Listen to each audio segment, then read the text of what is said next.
그날도 별것 없는 하루였습니다. 마트에서 콩나물 한 봉지랑 두부 한 모, 그리고 간단히 국거리 조금만 사서 조심조심 집으로 걸어왔습니다. 이 나이가 되니 정말 필요한 건 많지 않더군요. 그저 문 열고 들어섰을 때 어머니 다녀오셨어요. 한마디라도 들을 수 있다면 그걸로 충분했습니다. 근데요. 그날따라 괜히 가슴께가 시리더라고요. 발목이 묘하게 시큰거리길래 아이고 또 날씨 바뀌려나 보다. 혼자 중얼이며 대충 넘겼습니다. 그런데 지금 생각하면 그게 다 예고였던 것 같아요. 언젠가부터요. 제가 사는 이 집이, 제가 사는 이 삶이 어쩐지 제 것이 아닌 것 같았습니다. 어느 날은 부엌 싱크대 앞에 서서 물 내려가는 소리만 한참 바라보고 있었지요. 왜 그랬을까요? 괜히 눈물이 나서 손등으로 쓱 닦아내고 말았습니다. 사람들은 묻더군요. 어머니, 도대체 무슨 일이 있었던 거예요? 근데요. 제가 그 얘기를 지금부터 해드리려고 합니다. 어쩌면 당신들도 언젠가 마주할지 모를 이야기니까요. 안녕하세요. 마흔 이후 사람 공부입니다. 오늘도 찾아와 주셔서 감사합니다. 구독과 좋아요 눌러주시면 이런 이야기를 더 많은 분들과 나눌 수 있습니다. 며칠쯤 지났을까요? 낮에 다리 좀 붙이고 있다가 휴대폰이 웬일로 울리더라고요. 보니 며느리였습니다. 어머니 혹시 시간 좀 괜찮으세요? 드릴 말씀이 있어서요. 목소리가 유난히 살갑더군요. 평소 같으면 어색하게 형식만 차리고 마는 애인데 그날따라 한 톤 낮춰서 조심스레 묻더라고요. 저도 모르게 가슴께가 따뜻해졌습니다. 그래, 뭔 일인데 그러냐? 아, 네 그게요. 혹시 오늘 저녁에 잠깐 뵈어도 될까요? 그 목소리에 괜히 웃음이 났습니다. 며느리가 이렇게 먼저 만나자고 한 게 손꼽아도 몇 번이나 됐을까요? 그래라, 뭐 별일 아니면 우리 집으로 오너라. 저녁 무렵 초인종 소리가 울리더니 손주 민석이가 먼저 뛰어들어왔습니다. 할머니, 나 100점 맞았어. 학교에서 받아온 영어 시험지를 한껏 자랑스레 내밀더군요. 제가 그걸 보자마자 머리를 쓰다듬으며 웃었지요. 아이고 우리 민석이 잘했다. 할머니가 뭐 사줄까? 아이스크림. 며느리는 뒤따라 들어오며 조금은 어색하게 웃었습니다. 어머니, 민석이 많이 컸죠? 이제 초등학교도 곧 졸업이에요. 그리고는 부엌으로 가서 물을 따라오더니 테이블에 조심스레 앉았습니다. 사실 오늘 이렇게 온 건 말씀드릴 게 있어서요. 며느리 표정이 조금 굳더군요. 저도 괜히 마음이 졸여서 왜 그러냐, 뭔 일 있나? 하고 물었습니다. 그러자 며느리가 잔을 두 손으로 꼭 쥔 채 한참을 뜸 들이다가 입을 열었습니다. 어머니, 민석이 유학을 보내볼까 해요. 그 말에 제 눈이 순간 커졌습니다. 유학? 어디로? 일단은 필리핀 어학연수로 시작하려고요. 이번 기회 아니면 애가 늦을 것 같아서요. 그래, 우리 민석이가 유학이라니. 어릴 때부터 영어책 붙잡고 자더니만 이제 다 컸구나. 저 혼잣말처럼 내뱉자 며느리가 살짝 눈가를 훔치며 말했습니다. 어머니, 사실 저도 마음이 편치는 않아요. 애가 너무 어리기도 하고. 근데 지금 보내놓으면 나중엔 훨씬 수월하대요. 언니도 그랬고 주변도 다 그러더라고요. 저는 가만히 앉아 며느리 표정을 똑바로 봤습니다. 눈동자가 자꾸 흔들리는 게 좀 이상하다 싶기도 했지만 그보다도 손주에 대한 생각이 훨씬 컸습니다. 그래, 돈이야 있으면 좋지. 얼마나 필요하단다냐.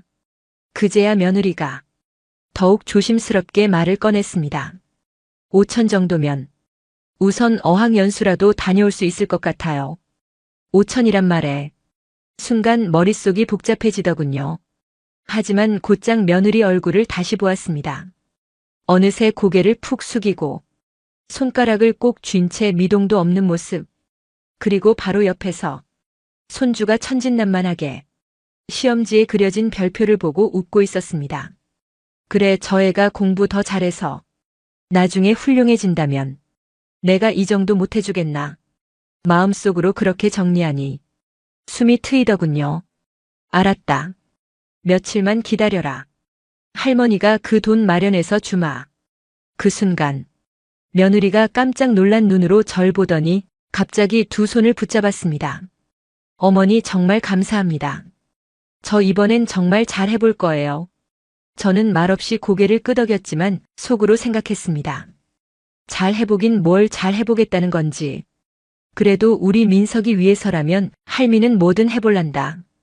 그때까지만 해도 이 돈이 어떻게 쓰일지 저는 정말 꿈에도 몰랐습니다. 며느리에게 돈을 보내고 나니 괜히 가슴이 후련했습니다. 그래, 이제 민석이 유학 잘 준비되겠지. 그렇게 며칠은 마음이 놓였지요.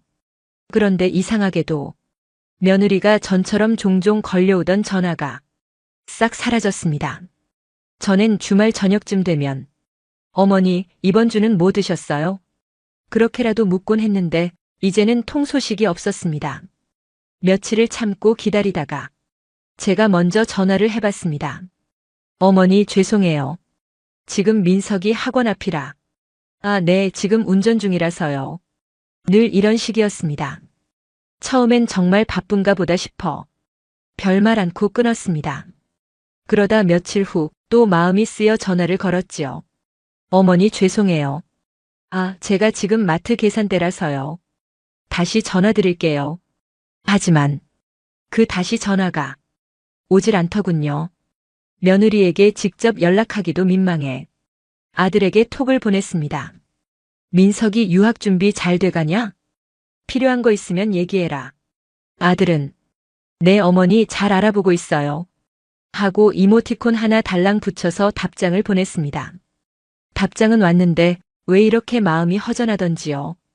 며칠 뒤엔 제가 장을 보고 돌아오는 길에 마트 주차장에서 며느리 차를 봤습니다.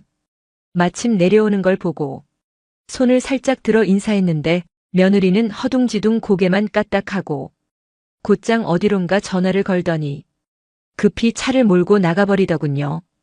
멀어져가는 뒷모습을 보는데 이상하게도 가슴께가 쿡쿡 찔렸습니다. 아유 유학 준비하랴 장보랴 정신없겠지. 스스로 애써 그렇게 넘겼습니다. 또 어느 날은 밤에 잠이 안 와 뒤척이다 며느리에게 톡을 넣었습니다. 얘야 혹시 민석이 여권은 만들었니? 필요하면 할미가 같이 가줄까?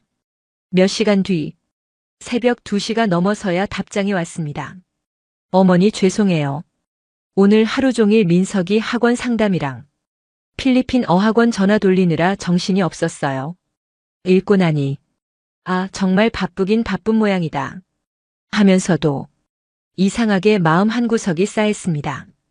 그러다 또 며칠 후 며느리에게서 전화가 왔길래 반가운 마음에 얼른 받았지요. 어머니, 내일은 조금 늦게 통화 괜찮으실까요? 민석이 요즘 학원 스케줄이 너무 타이트해서요.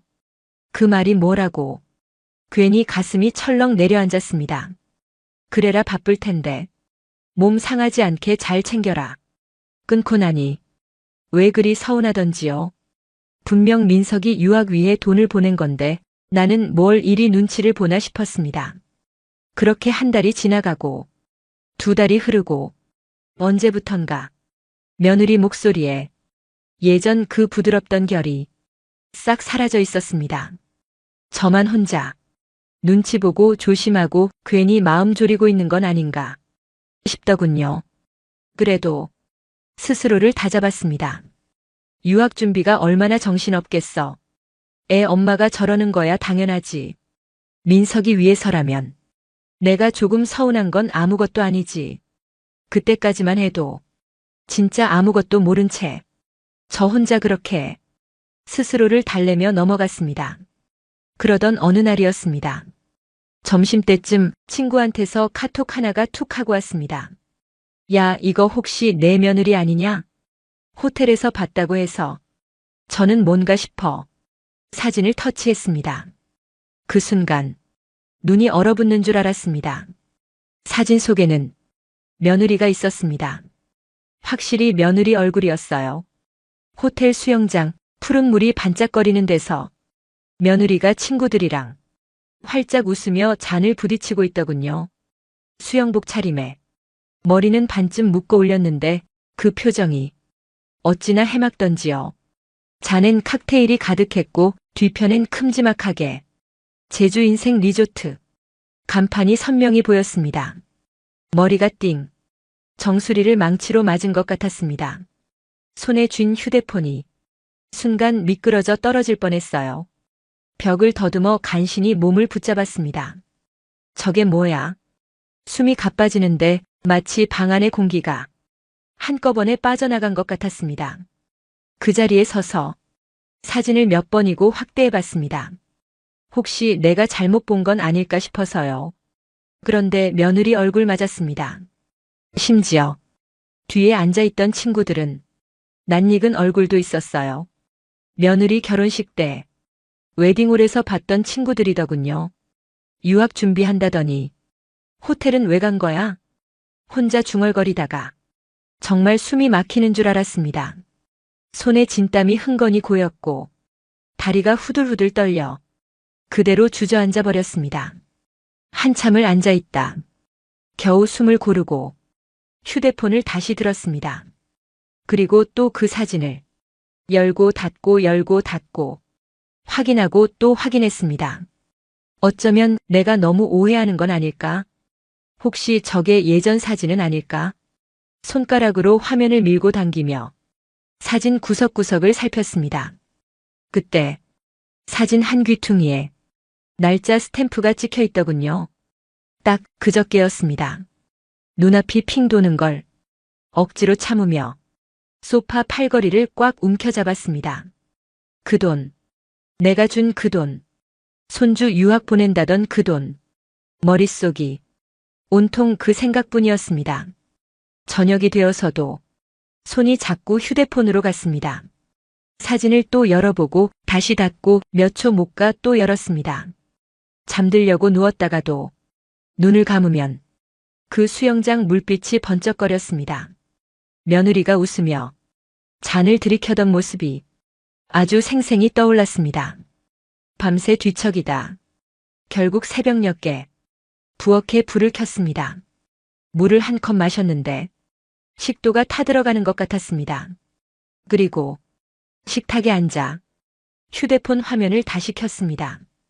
그 사진을 또 들여다봤습니다. 그때 깨달았습니다.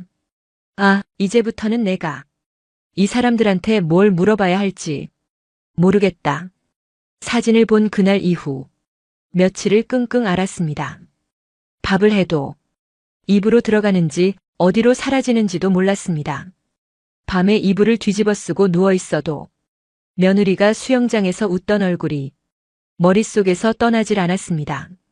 며칠을 더 참고 있었는데 이대로 있다가는 제가 더 미쳐버릴 것 같았습니다. 그래서 결국 아들에게 전화를 걸었습니다. 벨소리가 유난히 길게 울리는 것 같았습니다. 어머니 왜요? 아들이 받자 순간 말문이 막혔습니다. 숨을 한 번 크게 들이쉬고 억지로 꺼냈습니다. 니네 유학 준비는 잘 돼가냐? 아들은 한숨을 쉬며 멋쩍게 웃더군요. 아, 어머니 그게 아직 며칠 더 알아보고 있대요. 그 말투가 괜히 제 속을 긁었습니다.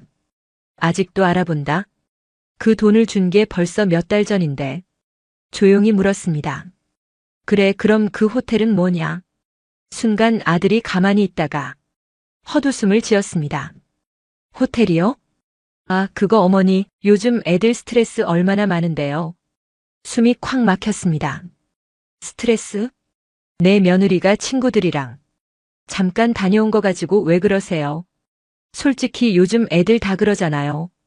저는 그 자리에서 숨도 못 쉬고 얼어붙었습니다.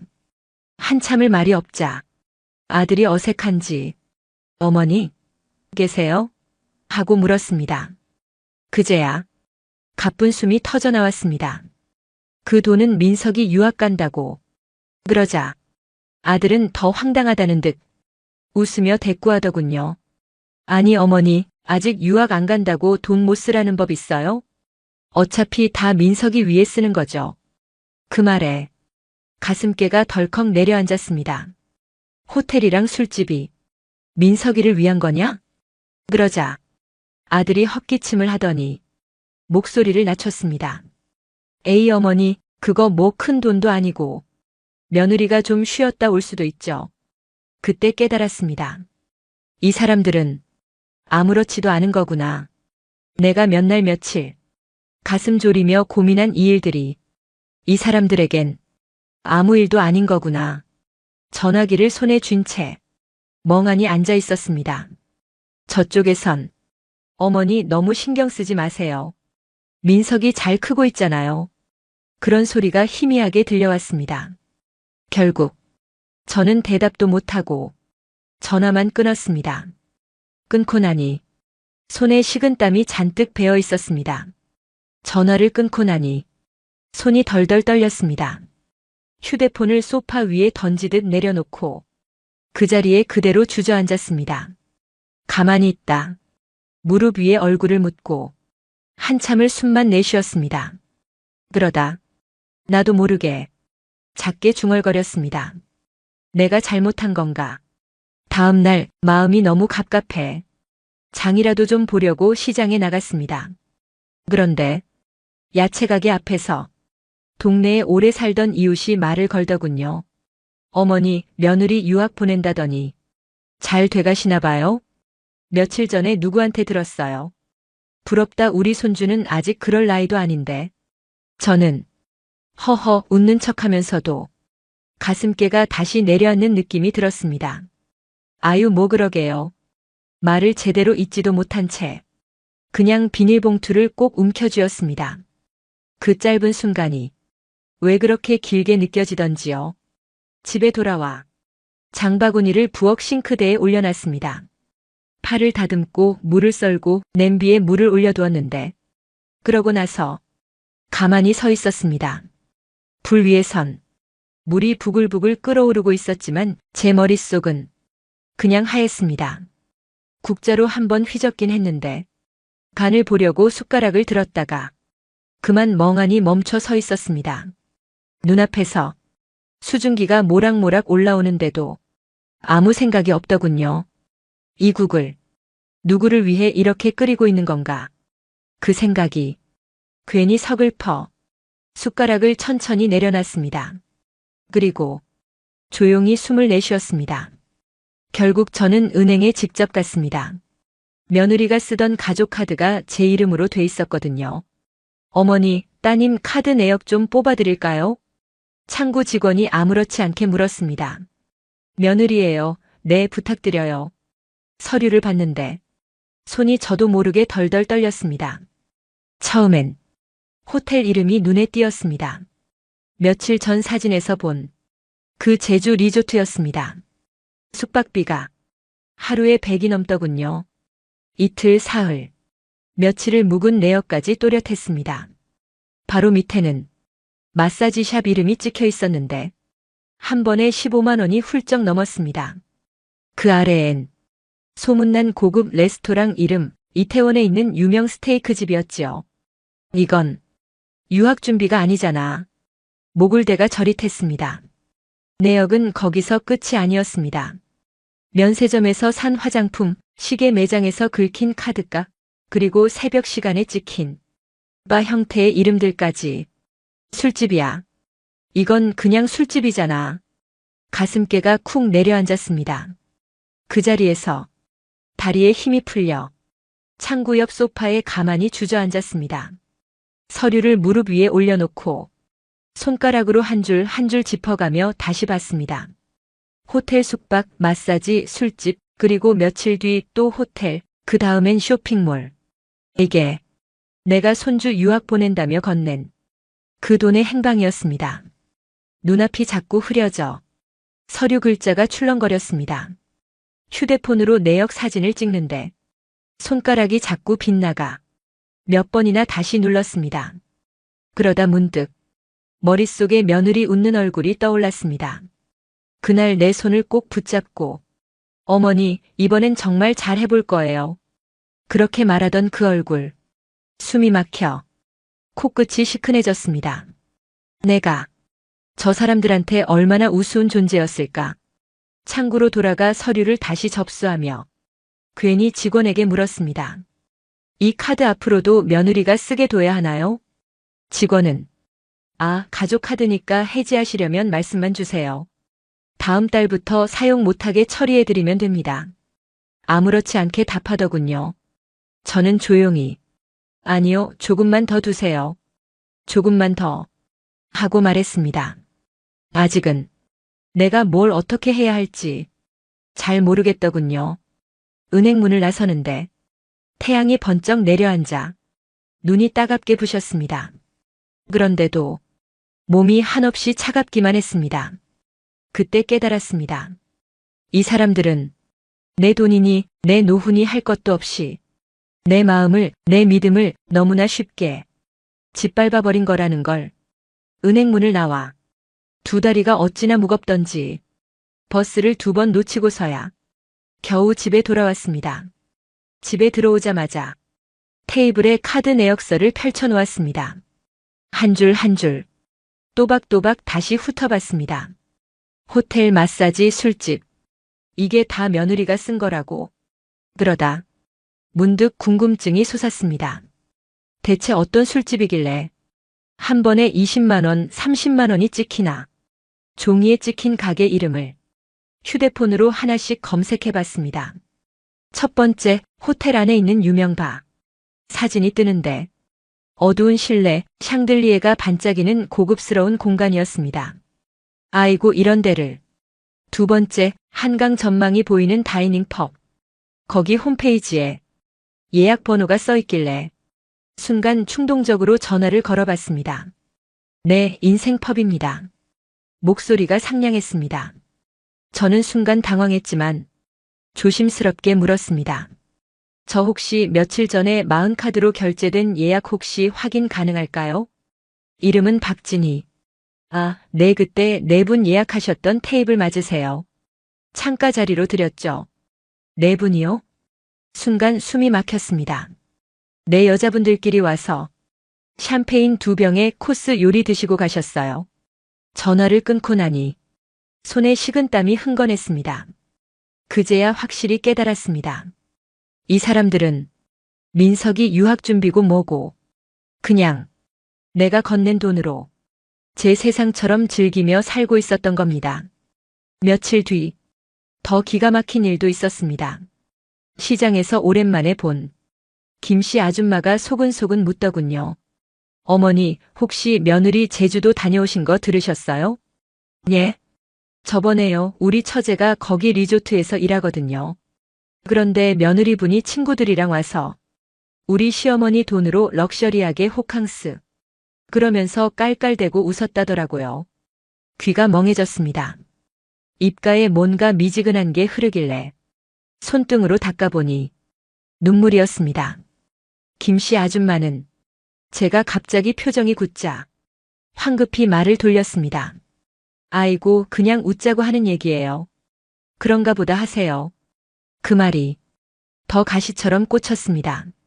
집에 돌아와 문을 닫고 들어서는데 괜히 다리가 풀려 신발도 못 벗고 거실 바닥에 그냥 주저앉았습니다.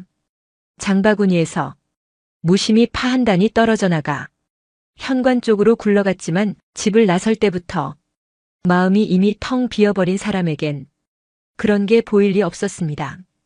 얼마나 그렇게 있었을까요? 허리를 겨우 펴 테이블에 앉았습니다. 그리고 아무도 없는 집에서 가만히 두 손을 모았습니다. 손가락 사이에 차가운 공기만 스며드는 것 같았습니다. 밤이 되어도 불을 켜지 않았습니다.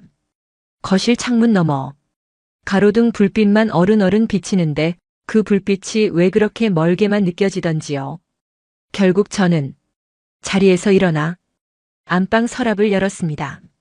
거기엔 결혼식 때 찍은 사진이 있었습니다. 그때 제 남편 민석이 아버지는 저보다 훨씬 수척해 보였지만 그래도 얼마나 든든했는지 모릅니다. 그 옆에 민석이가 아장아장 걷던 사진도 있었습니다. 손가락으로 사진 위를 천천히 쓸었습니다. 내가 뭘 그렇게 잘못 살았나. 평생 고생만 했어도 우리 애들 잘 크면 그걸로 됐다 싶었는데 그 순간 시장에서 들은 김씨 아줌마 목소리가 또렷하게 귓가에 맴돌았습니다. 시어머니 돈으로 럭셔리하게 호캉스. 그 말이 마치 독처럼 맴돌다 가슴 한가운데를 콕 찔렀습니다.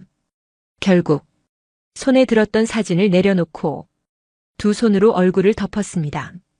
숨을 크게 들이쉬었는데 코끝이 아프도록 찬 공기가 훅 들어왔습니다. 눈물이 턱까지 주르륵 떨어졌습니다. 그리고 그 자리에서 조용히 결심했습니다. 이제 그만해야겠다. 이 집도 이 돈도 더 이상은 그 사람들 손에 두지 말아야겠다. 그날 밤 사진을 서랍에 넣고 방문을 닫으니 집안이 괜히 더 낯설었습니다. 누구 하나 불러볼 사람도 없이 조용히 불을 껐습니다. 다음 날 아침 눈을 뜨자마자 곧장 부동산에 전화를 걸었습니다. 수화기에서 내 어머니 어떤 건으로 전화 주셨어요? 하는 상냥한 목소리가 나왔습니다. 저는 잠시 숨을 고르고 단호히 말했습니다. 집 팔고 싶어서요. 가능하면 빨리 좀 봐주세요. 그날 오후 부동산 사람이 집에 왔습니다. 현관부터 방안까지 꼼꼼히 둘러보더니 집 상태가 좋아서 금방 나갈 거예요. 요즘 이런 구조 찾는 사람이 많거든요. 하고 말하더군요. 저는 고개만 살짝 끄덕였습니다. 며칠 뒤 부동산에서 전화가 왔습니다. 어머니 바로 계약하고 싶다는 분이 계세요. 잔금도 일찍 치르시겠대요. 그때 마음이 덜컥 내려앉는 것 같았습니다. 정말 이렇게 빨리 팔릴 줄은 몰랐는데. 하지만 곧 스스로 다잡았습니다. 그래도 더 미룰 건 없어. 계약서에 도장을 찍던 날 손에 쥔 펜이 조금 떨렸습니다.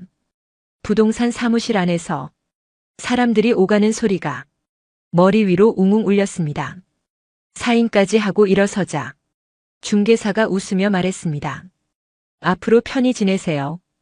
다 깔끔히 정리되실 거예요. 그 말이 왜 그렇게 서글프게 들렸는지 모릅니다. 그 길로 은행에도 갔습니다. 창구 직원에게 매매 대금이 들어올 계좌를 확인시키고 앞으로 이 계좌로만 해주세요. 다른 사람 이름으로는 절대 하지 마세요. 하고 분명히 당부했습니다. 직원은 아유 그럼요 어머니. 혹시 추후에 상속세나 절세 계획도 필요하시면 말씀 주세요. 하고 친절하게 웃었습니다. 저는 고개를 저었습니다. 아니요, 그런 건 아직 필요 없어요. 그냥 제 이름으로만 깔끔히. 그거면 됩니다. 집에 돌아와 방 한가운데 앉아 서류들을 한 장 한 장 꺼냈습니다. 등기부등본, 계약서, 통장거래 내역서. 그 종이들이 어찌나 무겁게 느껴지던지요. 결국 작은 공책 하나를 꺼내 펜으로 또박또박 써내려갔습니다. 내 재산 내역, 아파트 매매 대금, 예금 잔고, 정기예금. 혹시라도 나중에 내 기억이 흐릿해지더라도 헷갈리지 않게 하기 위해서였습니다. 그렇게 적고 나니 숨이 조금 트이는 것 같았습니다. 손끝이 시려 컵에 물을 따라 마셨는데 그 물맛이 괜히 시큼했습니다. 밤에는 불을 끄고 거실 창가에 앉았습니다. 가로등 불빛에 서류가 올려진 테이블이 희미하게 보였습니다. 그 종이장들 위로 내 평생이 조용히 눌러앉아 있는 것 같았습니다. 손가락으로 테이블 가장자리를 천천히 쓸었습니다. 이제 누구도 함부로 가져가게 두지 않을 거다. 그 말이 속으로 또렷하게 스며들었습니다. 그때야 비로소 마음이 조금 놓였습니다. 내가 내 손으로 내 삶을 정리한다는 게 이토록 단단한 일인 줄 그제야 알았습니다. 저녁 무렵 집 초인종이 울렸습니다. 문을 열어보니 아들이랑 며느리가 나란히 서 있었습니다. 며느리는 눈가가 빨갰고 아들은 입술을 깨물며 어색하게 인사했습니다. 어머니, 얘기가 좀 있어서요. 거실에 들어오자마자 며느리가 먼저 입을 열었습니다. 어머니, 이게 다 뭐예요? 집에 부동산이 다녀갔다던데. 그 얘기 저희는 왜 이제야 듣는 거예요? 저는 조용히 소파에 앉았습니다. 그리고 테이블 위에 아직 남아있던 등기 이전 서류와 잔금 입금표를 툭 하고 내려놨습니다. 내 인생 다시 찾으려고. 니들하고는 이제 끝이다. 그 한마디가 방안 공기를 서늘하게 갈랐습니다. 며느리 얼굴이 금세 시뻘개지더니 양손을 허리에 올리고 소리를 질렀습니다. 저희가 뭘 그렇게 잘못했다고 이러세요? 유학 준비도 이제 다시 하려던 참이었는데 어머니가 너무 극단적으로 나가시니까 그렇죠. 그 목소리가 집안 가득 울려 퍼졌습니다. 저는 잠시 며느리 얼굴을 바라보다 고개를 돌렸습니다. 그리고 말없이 아들을 바라봤습니다. 아들은 제 눈을 피하더니 끝내 아무 말도 못하고 고개를 푹 숙였습니다. 그 모습에 가슴께가 또 한 번 쿡 찔렸지만 이제는 마음을 흔들리지 않기로 했습니다. 며느리가 다시 입을 열었습니다. 솔직히 유학 비용도 아직 남아있잖아요. 그거 다 민석이 위해서 쓸 거였는데 어머니가 이렇게 해버리시면 저희 뭐가 됩니까? 저는 가만히 며느리를 바라보다 조용히 입을 열었습니다. 니들 내 돈으로 호텔 가서 놀고 술집에서 그렇게 웃고 그걸 다 모를 줄 알았냐? 며느리가 순간 눈이 동그래지더니 당황스러운 듯 말을 더듬었습니다. 그건 친구들이 하도 성화라서 어머님도 아시잖아요. 요즘 애들 다 그렇게 스트레스 푸는 거. 저는 그 말을 들으며 차분히 고개를 저었습니다. 그래. 니들 스트레스 푸는데 내 노후 다 써주며 살 순 없다. 며느리는 입을 앙 다물더니 갑자기 목소리를 높였습니다. 아니, 저희가 언제 그렇게까지 했다고요? 어머니가 돈이 많으시니 그 정도야. 저희야 다 민석이 위해서 그런 거지. 어머니 망하라고 쓴 것도 아니잖아요. 그 억지스러운 말에 숨이 콱 막혔지만 참았습니다. 그리고 아들 쪽으로 시선을 돌렸습니다. 너는 내 마누라 저러는 거 보고도 할 말 없냐? 아들은 여전히 고개를 떨군 채 작게 입술만 달싹였습니다. 죄송해요, 엄마. 그 짧은 말이 어찌나 허망하게 들리던지 저는 숨을 깊이 들이쉬었습니다. 그리고 더는 말하지 않았습니다. 잠시 정적이 흘렀습니다. 며느리가 뭔가 더 말하려다 저의 굳은 표정을 보더니 입을 꾹 다물었습니다. 아들은 그저 고개를 더 깊게 숙였습니다. 그렇게 집안의 묘한 침묵이 한참을 흘렀습니다. 결국 며느리가 한숨을 내쉬더니 가요 하고 아들을 툭 치며 일어섰습니다. 아들은 그제야 자리에서 힘없이 일어나 저를 한번 흘끗 보고 그대로 따라 나갔습니다. 며느리는 현관 앞에서 신발을 신다가 갑자기 다시 몸을 돌렸습니다. 어머니, 나중에 후회하지 마세요. 그 말투가 마치 우릴 이렇게 내치고 살 수 있겠냐 하는 듯 비웃음이 묻어 있었습니다. 저는 가만히 며느리 눈을 바라봤습니다. 그러자 며느리가 잠깐 시선을 피하더군요. 그 옆에서 아들은 여전히 고개를 숙인 채 말없이 신발끈만 만지작거렸습니다. 그리고 저는 조용히 한마디만 했습니다. 후회는 니들이 하게 될 거다. 그 말에 며느리 얼굴이 순간 굳었습니다. 그러더니 툭 하고 혀를 차고 현관문을 열고 나가버렸습니다. 아들도 머뭇거리다 따라 나갔습니다. 문이 닫히자 집안이 한순간 숨도 안 쉬는 것처럼 조용해졌습니다. 저는 문 앞에 잠시 서 있다가 거실로 돌아와 천천히 의자에 앉았습니다. 그리고 조용히 숨을 들이마시고 내쉬었습니다. 이상하게도 가슴께가 조금 가벼워진 느낌이 들었습니다. 그래, 이제야 내 인생을 제대로 쥔 것 같네. 몇 달이 지났습니다. 집도 팔리고 통장 잔고도 조용히 정리되어 내 이름으로만 깔끔히 남았습니다. 그리고 저는 그 돈으로 작고 조용한 빌라를 하나 얻었습니다. 방 2칸에 작은 거실, 햇살이 잘 드는 창이 있는 집이었습니다. 이사 트럭이 짐을 내리고 간 뒤 혼자 앉아 집안을 둘러봤습니다. 낯선 벽지 냄새와 비어있는 방 안이 처음엔 조금 쓸쓸하게 느껴졌습니다. 그런데 이상하게도 가슴께가 편했습니다. 그동안 살던 집엔 가족 사진, 민석이가 어릴 때 입던 옷까지, 남편의 낡은 낚시 가방까지 수십 년 세월이 쌓여 있었지요. 그걸 다 뒤로 하고 이곳에 와 있으니 내 몸 하나로만 선 느낌이 들었습니다. 며칠 뒤 가구를 조금씩 들였습니다. 작은 밥상 하나, 책을 놓을 낮은 선반, 그리고 동네 꽃집에서 사온 화분 2개. 처음엔 방이 너무 휑하다 싶었는데 초록잎이 제자리를 잡자 그제야 집 같아 보였습니다. 저녁이면 소파에 앉아 혼자 국을 데워 먹었습니다. 예전 같으면 빈 밥상에 더 서러웠을 텐데 이상하게도 그저 조용해서 좋았습니다. 그날도 조용히 밥을 먹고 설거지를 마친 뒤 휴대폰을 꺼냈습니다. 그 화면에 아들 이름이 가만히 떠 있었습니다. 며칠 동안 문자를 보낼까 말까 망설였습니다. 그러다 결국 오늘을 택했습니다. 조용히 문자를 띄워 손가락으로 한 글자 한 글자 눌렀습니다. 앞으로 나 찾지 마라. 필요한 건 내 마음에 없으니. 보내기 버튼을 누르자 곧장 전송 완료 표시가 떴습니다.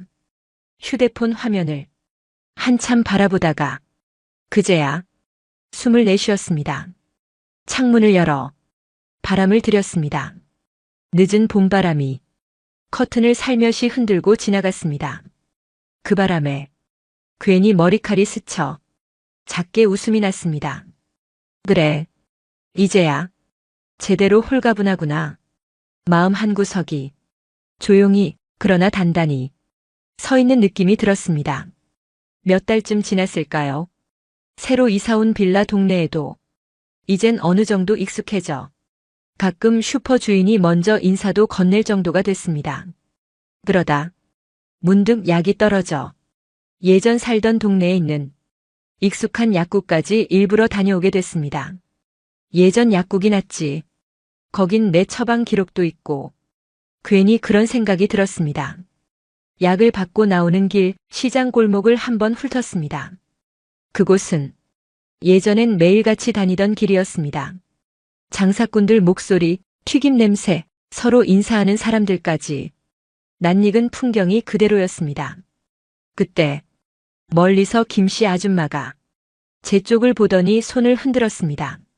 어머니, 여기 웬일이세요? 요즘 얼굴이 안 보여서 다들 궁금해했는데 저는 애써 웃으며 대답했습니다. 예, 좀 멀리 이사 갔어요. 근데 약 지으러 잠깐. 아이고, 그래도 이렇게 뵈니 반갑네요. 그렇게 서서 김씨 아줌마와 몇 마디 나누는데 그 옆에 있던 또 다른 아주머니가 불쑥 말을 꺼냈습니다. 어머니, 근데 며느리 쪽은 요즘 좀 힘들다던데요? 저는 순간 가슴께가 쿡 하고 내려앉았습니다. 힘들다니요? 그러자 김씨 아줌마가 목소리를 낮추며 말했습니다.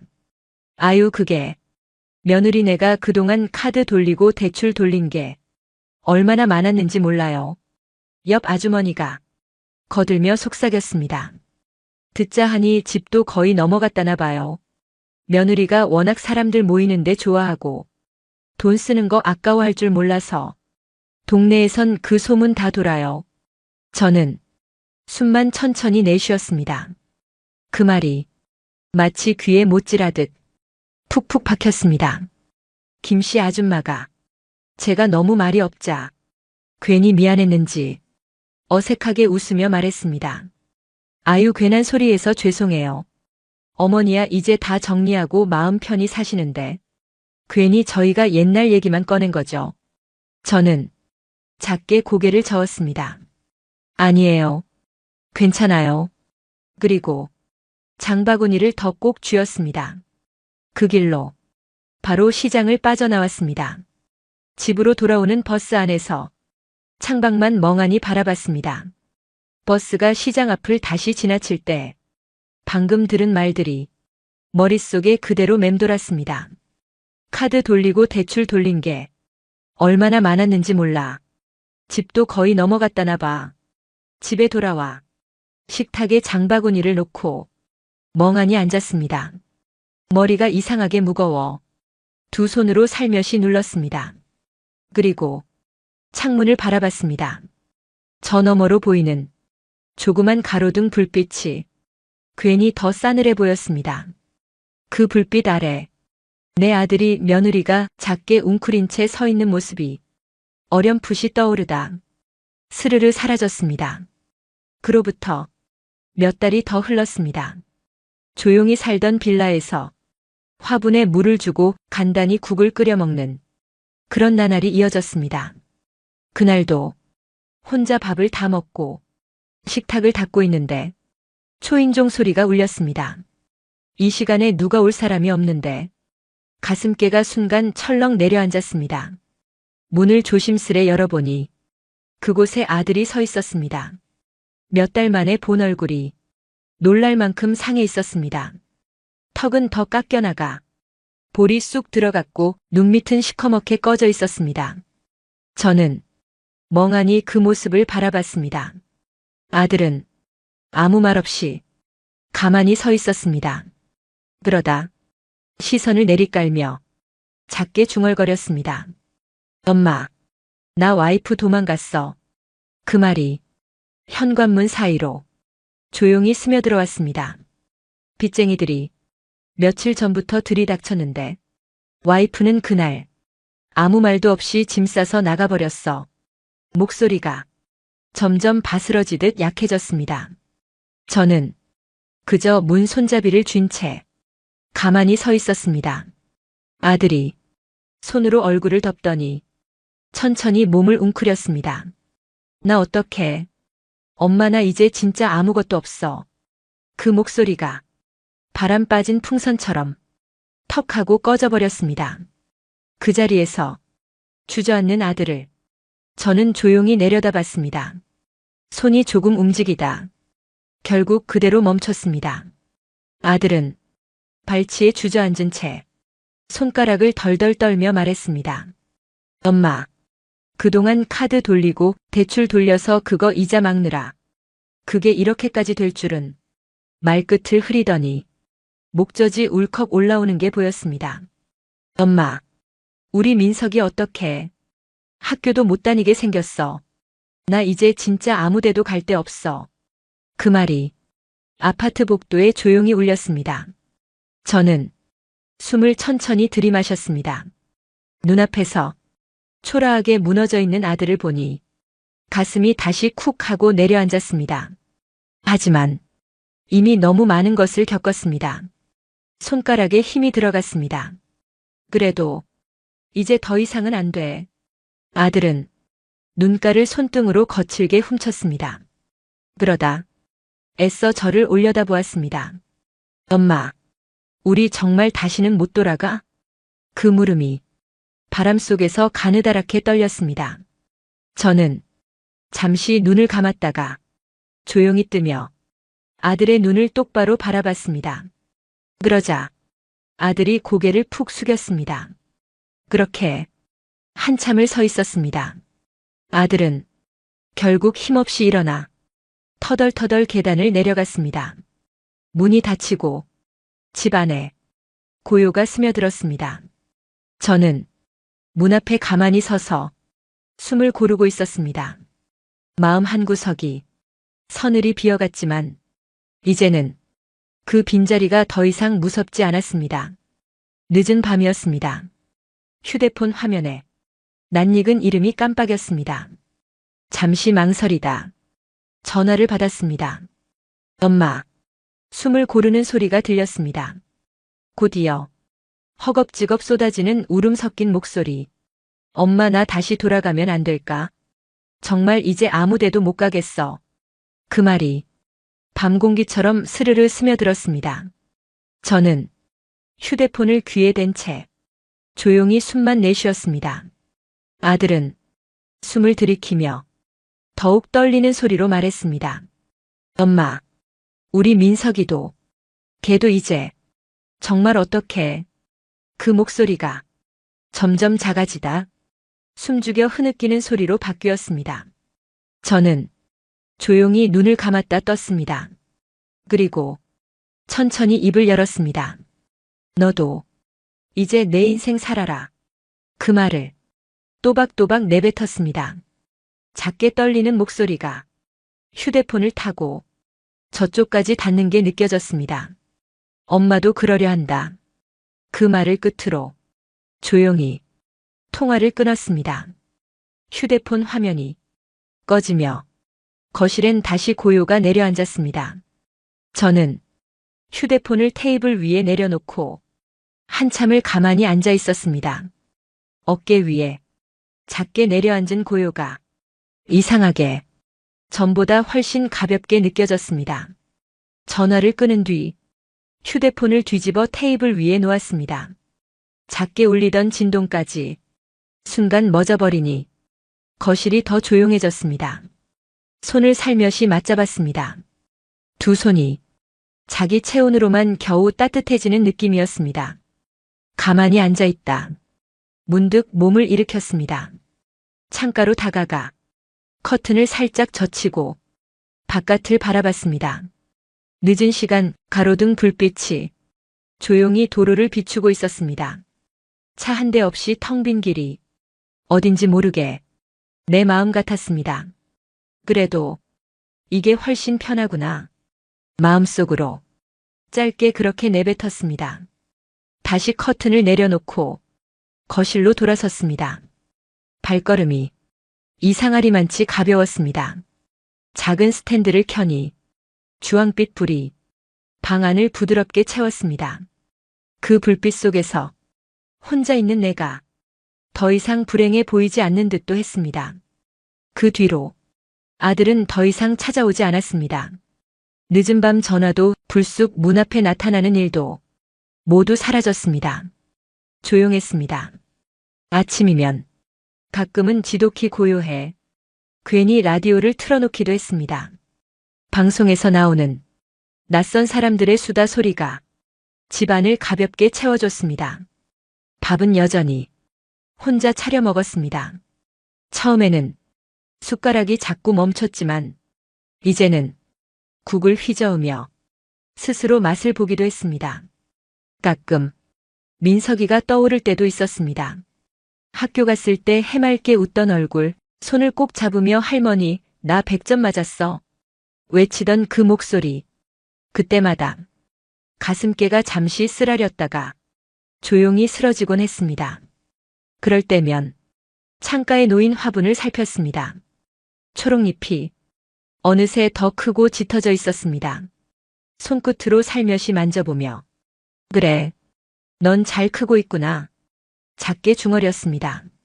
밤에는 스탠드를 켜놓고 책을 조금 읽다 잠이 들었습니다. 문득 깨어나 옆을 보아도 텅 빈 자리. 하지만 그게 이제는 그리 슬프지 않았습니다. 이게 내 인생이구나. 이제서야 내가 사는 것 같네. 그렇게 생각하며 다시 눈을 감았습니다. 그리고 마음속으로 아주 조용히 짧게 속삭였습니다. 내가 나를 끝까지 지키며 살겠다. 오늘도 마흔 이후 사람 공부와 함께 해주셔서 감사합니다.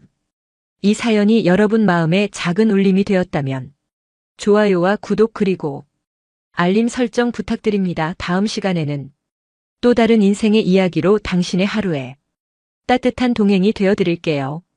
감사합니다.